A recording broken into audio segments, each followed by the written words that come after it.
Many piano lovers consider Vladimir Horowitz to be the most important pianist of the 20th century. His piano culture was of overwhelming expressiveness, and his virtuosity helped to create an unique sound. His life as an artist was characterized by extreme contrasts.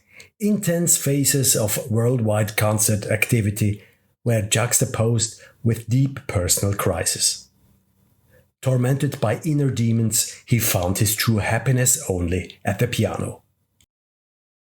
Who was Vladimir Horowitz, and what places and people shaped him? A biographical approach to the artist of the century from Russia. Vladimir Horowitz was born in 1903 in what is now Ukraine. Because documents were lost during the turmoil of the Russian Revolution, there are conflicting accounts of his place of birth. Today, Kiev is assumed, a statement that Horowitz himself also made. His older sister was born in the shtetl Berdych, about 100 kilometers away. Jewish citizens were subject to legal discrimination at the time. Vladimir's parents, Sophie and Samuel, had therefore moved from Berdych to Kiev and lived there as an assimilated Jewish family. The father ran a trading company that imported technical equipment from Germany and the USA. The economic success enabled the family to lead a bourgeois class lifestyle. Samuel Horowitz was very well educated and owned a large library, where Vladimir spent a lot of time and eagerly read through Russian literature.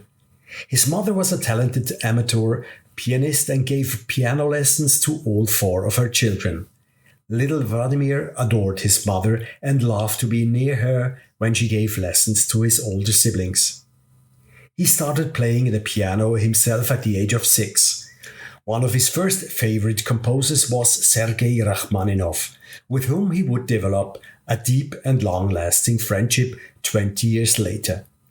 Vladimir expressed his desire to become a composer at the age of 11. Although he was considered a talented pianist, he was not regarded as a child prodigy.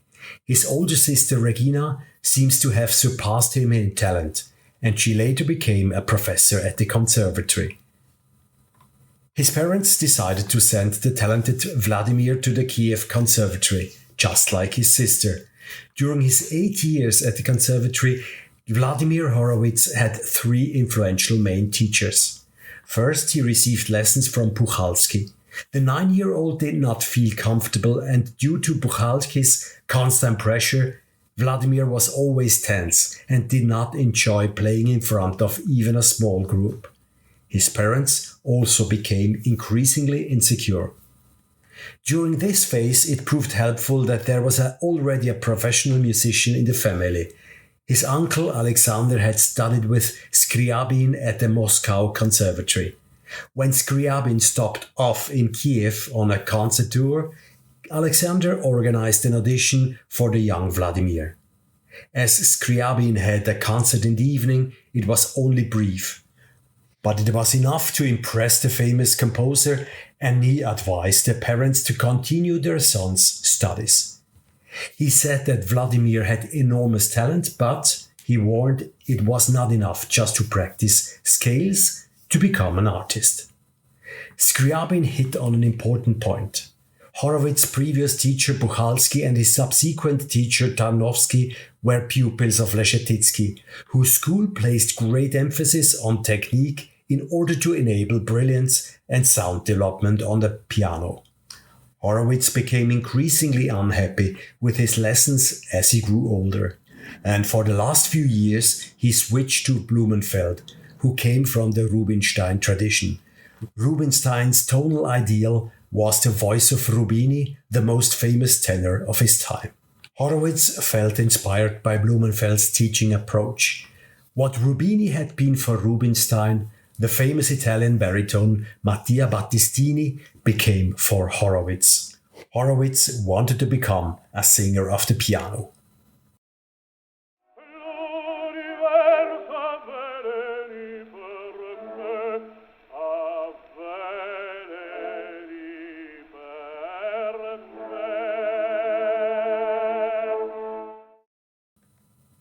He blossomed under Blumenfeld's supervision. He was soon regarded as the most talented student the Kiev Conservatory had ever produced. At his final concert in 1920, he played Franz Liszt's Don Juan Fantasy, one of the most technically demanding works in the repertoire.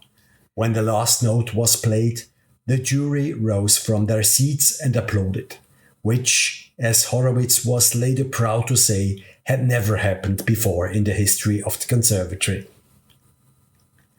At the time, Moscow and St. Petersburg were badly shaken by war and revolution. In 1920, the political turmoil now also hit Kiev, which had previously been largely spared, and the Jewish inhabitants became victims of a pogrom. The Horowitz family home was also stormed by a mob. The father was able to drive the mob out of the house with the help of a weapon, but the Bolsheviks confiscated his property. From one day to the next, the family was destitute. With his newly acquired diploma in his pocket, Vladimir Horowitz was now faced with the task of earning a living for his family. Horowitz gave his debut in May, and the culture policy of the Bolsheviks recognized the young pianist's talent, and he reeled off an impressive program on their behalf over the next few years. During this time, he met violinist Nathan Milstein, who was the same age as Horowitz and with whom he would form a close friendship and occasionally perform together. Horowitz played both in remote provincial towns and at historically important venues, for example in the magnificent ballroom of the Winter Palace in Leningrad, where Anton Rubinstein, Clara Schumann and Richard Wagner had once performed. These concerts made Horowitz famous throughout the country, and in 1923 he was given the honor of playing Rachmaninov's third piano concerto with the famous Glazunov in Leningrad. After 5 years of strenuous touring as a pianist, Horowitz wanted to conquer the world. He had saved up £1,000, which he wanted to take abroad as startup capital. In order to obtain the necessary passport and avoid the threat of being drafted into the army, his brother falsified the year of birth on an official document and turned 1903 into 1904. The deception was successful. Horowitz received the passport, smuggled the money across the border in his shoes, and traveled to Berlin. Horowitz later recalled that Berlin in those years was both dilapidated and filled with rousing energy. The city was a center of cultural modernism. If you think about the artists who regularly performed in Berlin at this time, you can imagine how culture pulsated in Berlin at that time. Alongside Paris, Berlin was the center of European classical music. Conductors such as Kleiber, Klemperer, and Bruno Walter revolutionized opera. German pianists such as Backhaus, Gieseking, Schnabel, and Edwin Fischer shaped concert life. So Horowitz had to prove himself in this Shark Tank. He initially received an engagement for 3 performances, including Tchaikovsky's piano concerto. Horowitz was terribly nervous, but the reviews were kind and the piano recital in the last concert was even sold out. Shortly afterwards, Horowitz was invited to Hamburg for a concert. As soon as he arrived, a manager from a concert agency contacted him with an urgent request. He informed him that a pianist had to cancel the Tchaikovsky piano concerto at short notice. The concert was due to start in 2 hours. Could he stand in and master the concerto? Horowitz did not hesitate for long, and the evening became a sensation. In his later years, Horowitz told that he had never experienced such a frenzy in his entire career. After the concert, an enthusiastic crowd awaited him at the exit and carried the overjoyed pianist on their shoulders to the hotel. The next stop was Paris. Horowitz had emigrated together with Alexander Merovich, who acted as his agent and who was to initiate the engagement and contacts for Horowitz. Paris was also a cultural center of European standing in the 1920s. The famous 19th century Parisian salon culture was still intact and formed a place where cultural networks were initiated and cultivated. Horowitz met greats such as Poulenc, Arthur Rubinstein, Szymanowski, Honecker, Respighi, and Ravel. He also met the exiled Russian community, which included Chaliapin, Prokofiev, Stravinsky, and Balanchine, as well as visual artists such as Picasso, Dalí, and Cocteau. Horowitz quickly caused a sensation in the concert halls and became the talk of the town.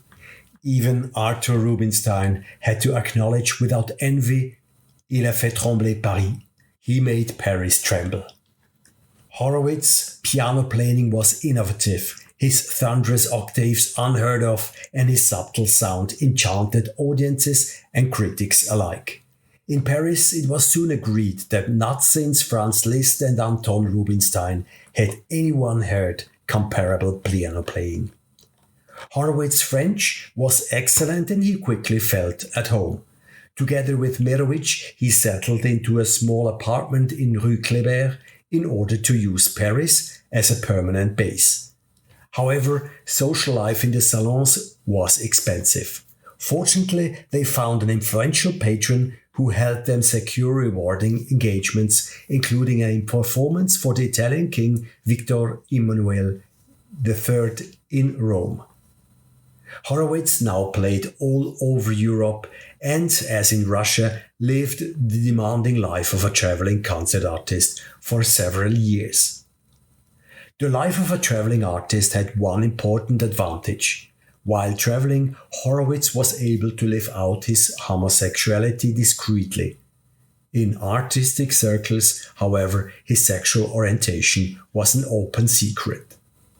In 1927, the 24-year-old Vladimir Horowitz made a decisive acquaintance. He met the influential American Arthur Judson in Paris. Judson was regarded as the central figure in the American concert business at the time and literally dominated the concert scene. He was keen to sign the new star under contract. In the same year, Horowitz completed his first tour of the United States, with no fewer than 30 concerts within a few months. In the following year, a long-cherished dream came true for Horowitz. He met Sergei Rachmaninov in person. Rachmaninov was living in exile in New York at the time and saw Horowitz at a memorable concert in Carnegie Hall when Horowitz and the conductor Beecham were in complete disagreement over the tempo of Tchaikovsky's piano concerto. After the concert in Carnegie Hall, Sergei Rachmaninov wrote Horowitz a friendly letter inviting him to meet him in person. And the young Horowitz's heart was pounding when he met the famous Russian. The two hit it off straight away and they soon agreed to meet in New York's Steinway Hall to play piano four-handed. This meeting developed into a close friendship that would last until Rachmaninov's death. For Horowitz, these hours spent together at the piano were some of the best of his life. Rachmaninov often heard Horowitz perform his own works and was particularly impressed by his interpretation of the third piano concerto. When repeatedly asked by journalists how to play this work correctly, he regularly replied, not without a smile, "You would better ask Horowitz." The Russian, who was 30 years his senior, became a fatherly friend, mentor and fixed point of reference in Horowitz's artistic and personal development in his 20s and 30s. Wanda Toscanini had heard Horowitz at a concert in Milan and met him in person in New York at a party after the concert her father gave with Horowitz. The two got talking and the next day she received a letter from Vladimir asking her out on a date. Wanda later recalled that she was more impressed by the artist Horowitz than by the man himself. Nevertheless, the two became a couple. Over the years, close friends repeatedly expressed the impression that the relationship was not characterized by love, but by a certain affinity that faithfully bound the two together. For Horowitz, their marriage could also have been a way of escaping social pressure regarding his sexual orientation. Wanda knew about Horowitz's homosexuality. Many of the couple's acquaintances suspected that she saw the liaison as a chance to free herself from the clutches of her despotic father. But she swapped the despot for an egocentric and had to swallow a lot in the course of her life. In her 80s, she replied exasperatedly to a journalist when she was once again asked about her relationship with her husband and her father. "My father made me neurotic and my husband made me crazy." It would be a mistake to underestimate Wanda. She grew to become an important advisor in the course of her husband's career. Although she was not a professional musician, she had a solid basic training in piano and singing. However, as a young musician, she had found no favor with her father. He did not want to put up with a second-rate musician as a daughter, and so she became a kind of assistant and companion to her father, acquiring important knowledge about musical life on countless trips and dozens, if not hundreds, of concerts. Wanda and Vladimir married in Milan 1933, and a few years later, their only child Sonia was born. Arturo Toscanini loved his little granddaughter and spent a lot of time with her. But Sonia was criminally neglected by her parents and passed from nanny to nanny while her parents were often absent, for which Sonia had to pay with psychological problems in her adult life. Arturo Toscanini often performed piano concertos with his son-in-law, even though their repertoire was completely different. Toscanini did not hold Rachmaninov's music in high esteem. His idols were Wagner and Verdi. However, he appreciated his son-in-law's genius, and the 1943 recording of Tchaikovsky's piano concerto became a highlight of both men's discography. After the performance, Toscanini is said to have kissed his son-in-law's hands in a rare gesture of appreciation.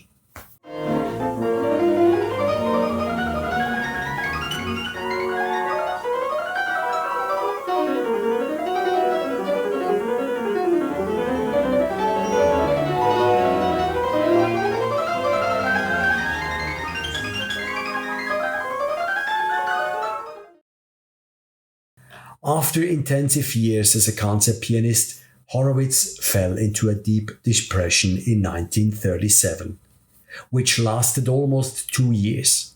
Horowitz later said that he felt exhausted after many years as a traveling performer. He was tired of playing the same pieces over and over again and of treading water artistically. He also suffered from physical problems. But that was not the whole truth. On the one hand, he suffered from being away from his family.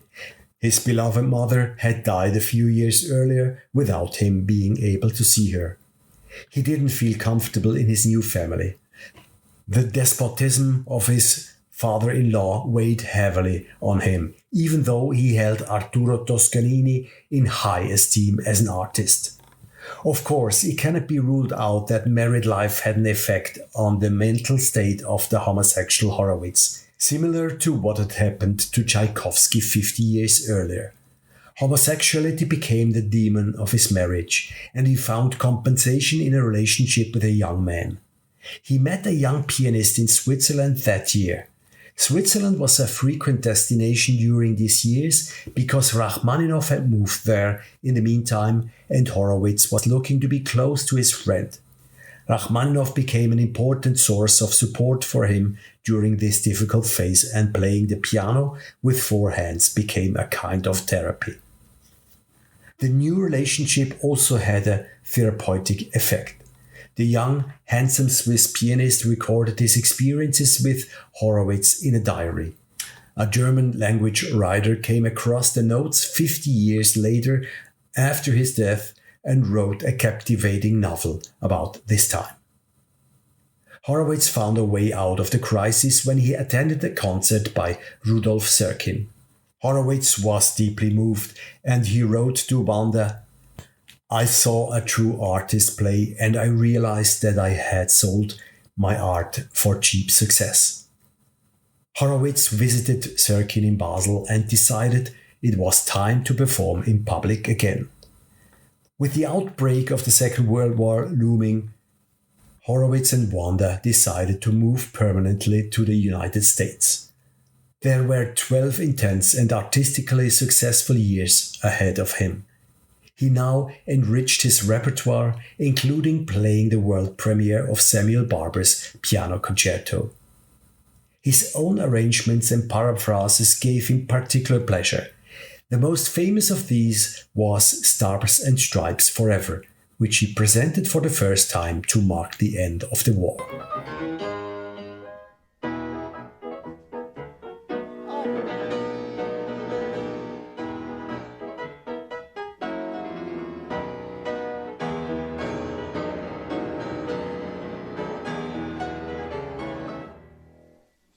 I did very good things. Horowitz also took on his first pupil, Byron Janis, during these years. He enjoyed slipping into the role of mentor, but this episode ended with a bang when he separated from Wanda for 2 years in 1951 when he learned that she was having an affair with Janis. In 1953, Horowitz fell back into a hole from which he was not to emerge for an incredible 12 years, at least as far as public concerts were concerned. Even today, the circumstances of this crisis are not completely clear. Of course, the intensive concert activity and recurring health problems had certainly taken their toll, and Horowitz felt physically and mentally exhausted, which would be an obvious reason for a creative break. But this could hardly explain an abstinence that lasted over a decade. In his biography of Horowitz, Harold Schoenberg attributes the depression to the emergence of a new generation of critics and audiences. The old guard, who had grown up with Wagner and the late Romanticism of Strauss, Rachmaninov and Puccini, gave way to a generation of new objectivity that had grown up with the music of Schoenberg and Stravinsky. Suddenly, Horowitz was no longer the hot stuff, but in Virgil Thomson's language, a virtuoso, a master of exaggeration who could not even perform a simple melody as it was. Not only was Horowitz the king of pianists removed from his throne, but Heifetz was also the king of violinists, Thomson describing his music as silken underwear. Horowitz found no consolation at home. Wanda put up with his moods stoically, but she probably involuntarily exacerbated his grief. A long-time domestic worker said that Horowitz was always tense at home when Wanda was around. When she was away, he blossomed and was even in the mood for jokes. In the first years of his retirement, Horowitz hardly touched the piano and very rarely left the house. The public became accustomed to the idea that Horowitz might have fallen silent forever. As he hardly ever left his house, his record company came up with the idea of making recordings at home, and the records of these years were well received by the market, but not euphorically. Horowitz was prepared to work on himself and his demons, and even underwent electrochemical treatment in 1963 to cure himself of his homosexuality. The following year, Horowitz began to come to terms with the idea of returning to the concert hall. The anecdote about the event that prompted Horowitz to return to the concert platform is breathtaking, namely that he occasionally taught pupils during this time. Horowitz wanted to spend an afternoon in the city and invited one of his pupils to go for a coffee with him. He told the companion that if anyone recognized him, he should insist that his name was Mr. Howard and that there must be some mistake. When the afternoon came, the two were sitting in a street cafe and a student approached them with a score in his hand. Horowitz whispered excitedly, "Remember, I'm Mr. Howard." The student now approached the accompanist he had recently seen in concert and asked for his autograph. Horowitz sat there like a poodle, and it dawned him that a whole generation of pianists no longer knew him. Horowitz's ambition was now awakened. When he announced his return in 1965, it was a cultural earthquake. Many celebrities were in the audience at the afternoon concert. Bernstein, Stravinsky, Nureyev, Van Cliburn, and so on, eagerly awaiting Horowitz. The concert in Carnegie Hall was a triumph. In retrospect, Horowitz was annoyed about some of his mistakes, but he had proved it to everyone and to himself. He was back. He was a happy man, and Wanda was moved. As a virtuoso, a piano player is always suspected of being a mechanicus, a soulless keyboard acrobat. For Horowitz, however, virtuosity was never a goal, but a means to an end. His piano playing rested on two pillars. The first was his ability to make the piano sing, to bring out the voices in the same way as an accomplished singer does. His real unique selling point was the second pillar, his incomparable romantic sound culture. Horowitz was not only the master of the forte, but also the master of the piano, and he could produce sounds like no other, which he achieved with his incomparable touch technique and virtuoso handling of pedaling. As unmistakable proof that Horowitz was a consummate artist, he was the pianist of pianists throughout his career. He was not only revered by the public, but also regarded as the greatest by his colleagues. In the 1930s by Rubinstein, Prokofiev and Rachmaninov, and later by Argerich, Perahaya and Garrick Olson. Horowitz was a tinkerer with sound. He worked obsessively on details, playing individual passages hundreds of times until they produced exactly the effect he had in his ear. His specially prepared Steinway instruments had extremely sensitive mechanics that reacted to the slightest movement of his fingers. He was also a fantastic sight reader. If he wanted to understand a composer, he would get hold of all the available piano transcriptions and play them through. Although he played very little Beethoven in the concert hall, he knew all 32 piano sonatas by heart. His memory was legendary.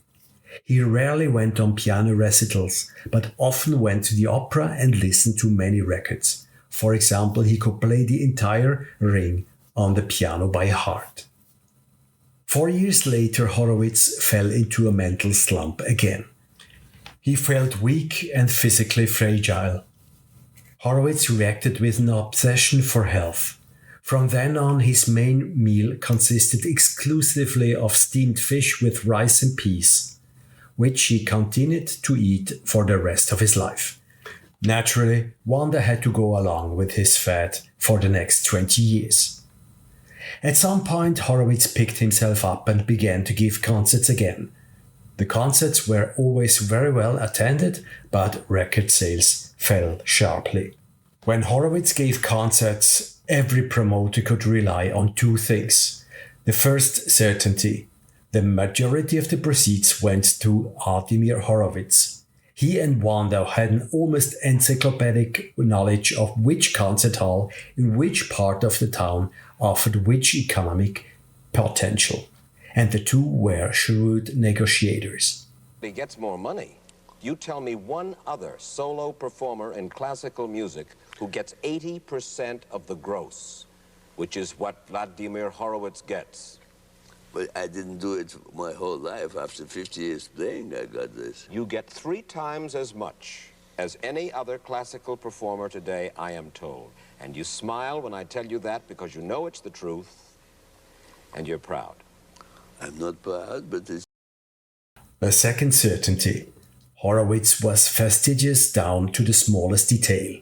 His entourage consisted of 7 people, including a personal chef. This meant that a kitchen had to be available in every hotel room. The organizer had to ensure that fresh sole was flown in every day.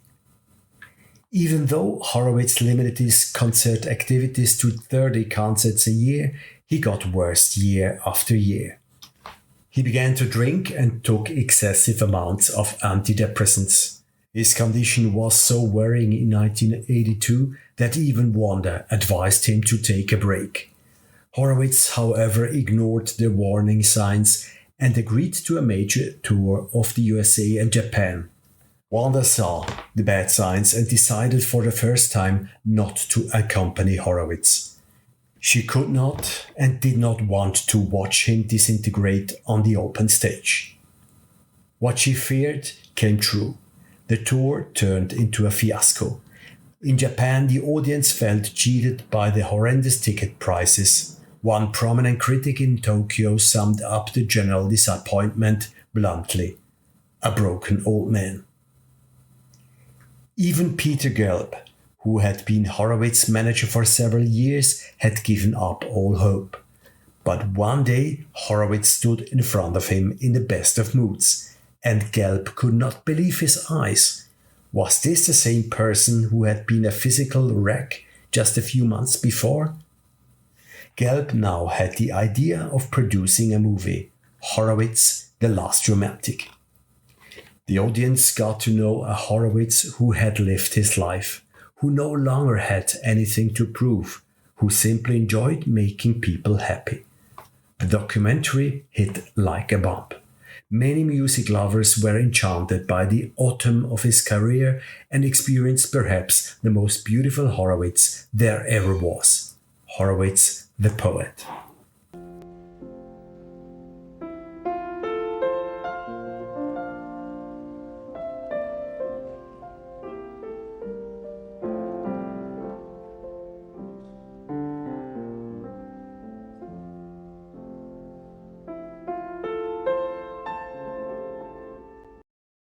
His life had one more surprise in store. The year 1986 brought perhaps the most poignant days of his life. He returned to Russia for a few days. He was acclaimed at Moscow and Leningrad, saw his late sister's daughter for the first time, and visited Scriabin's house once again.